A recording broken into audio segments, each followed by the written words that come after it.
The mid-1990s Cleveland Indians stand as one of baseball's most electrifying and culturally resonant teams, a club whose blend of power hitting, athletic defense, charismatic stars, and consistent winning helped reshape the identity of a franchise, and a city. Their surge coincided with the opening of magnificent Jacobs Field, national media attention, and the rise of the Cleveland Rocks movement, which turned Northeast Ohio into one of the sport's loudest stages. Though a World Series title ultimately eluded them, the Indians of 1994 through 1999 forged a dominant run remarkable for both statistics and spectacle. The opening of Jacobs Field in 1994 marked more than a change of address, it symbolized the rebirth of Cleveland baseball. Replacing cavernous Cleveland Stadium, the new downtown ballpark was intimate, fan-friendly, and instantly iconic, with brick facades, a panoramic view of the skyline, and a wall of cheering fans in right field. The media glow was immediate. National outlets highlighted the park's modern design, persistent sellouts, and deafening atmosphere. A record-setting sellout streak of 455 consecutive games would follow, reflecting both civic pride and the irresistible appeal of the product on the field. The new ballpark coincided with the emergence of a powerhouse lineup. Local radio, newspaper headlines, and national broadcasts converged on one message: baseball in Cleveland was back, and it rocked. The Cleveland Rocks rallying cry, echoing through stadium speakers and popular culture, expressed the fervor of fans who had waited decades for a sustained winner. National media immediately took notice. Television broadcasts lingered on the packed concourses and roaring bleachers. Newspapers across the country ran photo spreads of the ballpark's skyline views. Sports Illustrated and ESPN featured Cleveland as the example of how a new stadium could revitalize both a franchise and a city. At the heart of the mid-1990s Indians was an offense of historic depth and versatility. The lineup combined elite power hitters with high-average bats and excellent plate discipline. Virtually every night featured crooked numbers on the scoreboard. Left fielder Albert Bell embodied the team's ferocity. Bell combined intimidating presence with technical precision at the plate, delivering one of the most imposing offensive stretches in modern history. In 1995, during a strike-shortened season, he famously became the first player in MLB history to hit 50 home runs and 50 doubles in the same year, while driving in 126 runs and slugging .690. During the 1996 season, Bell hit 48 home runs and a colossal 148 RBIs, underscoring his relentless run production. Bell's gaudy batting averages, towering home runs, and soaring slugging percentages made him a perennial MVP candidate and a central figure in the Indians' offensive identity. First baseman Jim Thome provided left-handed thunder with a classic uppercut swing. He evolved from promising youngster into one of the era's great power hitters, regularly posting 30 to 40 home run seasons during the mid to late 1990s. Thome's on-base plus slugging percentages often ranked among league leaders because of his disciplined eye and patience. His slugging percentages consistently soared above .550, including posting an impressive .612 slugging percentage in 1996 as he matured into a franchise icon, and his calm demeanor made him a clubhouse anchor. Outfielder Manny Ramirez added perhaps the purest right-handed swing on the roster. His combination of high batting averages, tape measure home runs, and 100-plus RBI seasons made him one of baseball's most feared middle-of-the-order bats. Ramirez's slugging percentages soared as he matured, and by the late 1990s he was challenging MLB records for RBIs, including his 1999 campaign in which he hit a whopping 165 RBIs. Kenny Lofton, at the top of the lineup, set the table with breathtaking speed. A perennial base-stealing threat and Gold Glove center fielder, Lofton posted batting averages routinely above 300 in the mid-90s. His ability to turn singles into doubles and doubles into triples, combined with superb base-running instincts, meant the heart of the order regularly hit with runners in motion.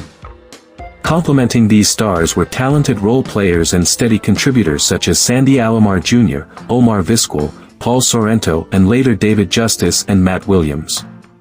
Collectively, the team led the American League in runs, home runs, slugging percentage, and team batting average in multiple seasons. Cleveland registered 100 victories in 1995 despite a shortened schedule and routinely surpassed 90 wins in subsequent campaigns. Their offensive numbers, multiple hitters surpassing 30 home runs, several posting 100 RBIs or more, and a team on-base plus slugging percentage that ranked at or near the top of baseball became synonymous with dominance. The Indians were not merely a lineup of sluggers. Their defensive excellence and overall athleticism were major reasons for sustained success. Lofton patrolled center field with acrobatic catches and exceptional range. Omar Vizquel became a defensive icon at shortstop, winning multiple Gold Gloves through balletic footwork, soft hands, and rapid exchanges that anchored one of the best infield defenses in the game. Sandy Alomar Jr. provided stability behind the plate, managing the pitching staff while contributing offensively, including his MVP performance in the 1997 All-Star Game at Jacobs Field. Cleveland's defensive metrics and reputation enhanced the pitching staff's effectiveness, turning potential hits into outs and supporting efficient run prevention even in a hitter-friendly era. While the offense drew headlines, the Indians' success also depended on effective pitching. Led by manager Mike Hargrove, the club blended veteran experience with emerging arms. Ace pitcher Charles Nagy was a consistent rotation anchor, regularly posting double-digit win totals during the mid-1990s. His 16-6 record in 1995 reflected not only strong run support but also resilience on the mound. He delivered innings, limited walks, and remained a fixture atop the staff through the World Series runs.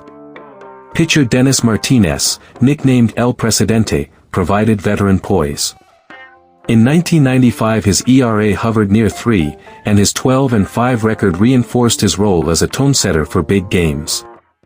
Pitcher Oral Hershiser, acquired before the 1995 season, brought postseason pedigree and delivered immediately, winning 16 games and starring in the playoffs, where his strikeouts and clutch performances were central to Cleveland's pennant run. The bullpen, however, often closed the story. Jose Mesa was overpowering in 1995, finishing as the AL Cy Young runner-up and posting one of the greatest seasons ever by a closer, 46 saves, a microscopic ERA near 113, and dominance measured in both strikeouts and opponents' batting average. His presence shortened games to 8 innings, while set-up men like Julian Tavares and Paul Asenmacher added depth. Cleveland's staff combined respectable team ERAs with excellent win-loss records, thanks to both run support and timely pitching.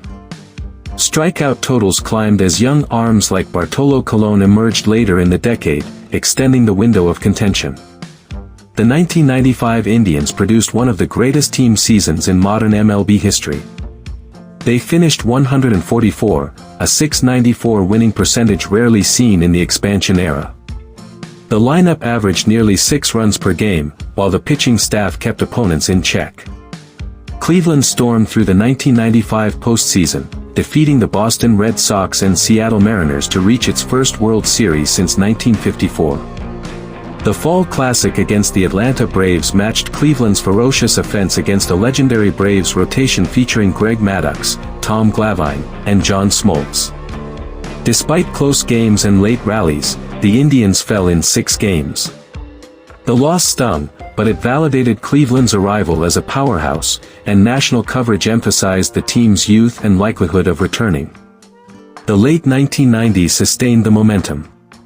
The Indians captured multiple American League Central Division titles, routinely leading the league in scoring and setting attendance marks. Young players matured, veterans stayed productive, and Hargrove's steady leadership fostered continuity. The late 1990s sustained the momentum. The Indians captured multiple American League Central Division titles, routinely leading the league in scoring and setting attendance marks. Young players matured, veterans stayed productive, and Hargrove's steady leadership fostered continuity. In 1997 Cleveland again surged through October. They upset heavily favored opponents, including the Cal Ripken Jr.-led Baltimore Orioles, behind clutch hitting and resilient pitching. The 1997 World Series versus the Livan Hernandez-led Florida Marlins was a dramatic, back-and-forth affair. Game 7 produced one of the sport's most heartbreaking finishes, as Cleveland carried a late lead before ultimately losing in extra innings. Once more, a championship slipped away by the narrowest of margins. Yet even in defeat, the Indians cemented their status as one of the era's defining teams, dangerous, resilient, and unforgettable. The Indians' success reverberated beyond baseball statistics. The Cleveland Rocks movement, echoing both the city's rock and roll heritage and the team's swagger, became a unifying civic theme. The Drew Carey Show popularized the phrase nationally, while packed houses at Jacobs Field turned every home game into a festival atmosphere.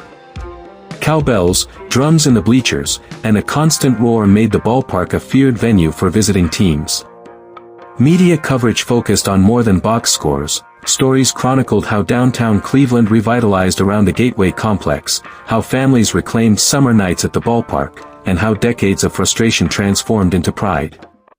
Children in Ohio wore Bell, Tomey, Lofton, and Ramirez jerseys, and the team's highlights dominated nightly sports broadcasts.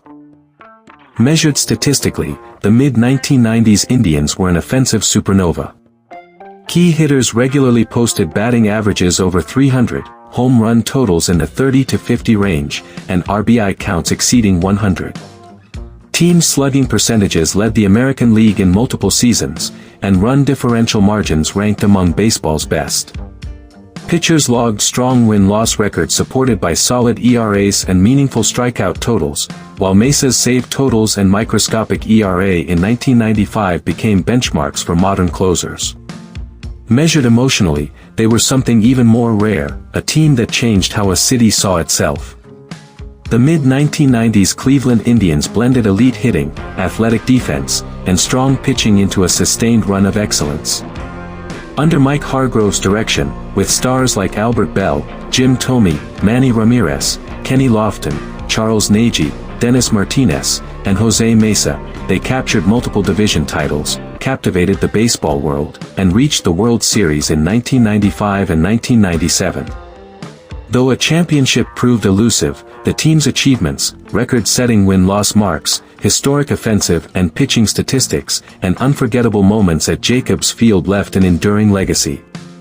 Cleveland rocked, and the Indians of that era made sure the baseball world heard it.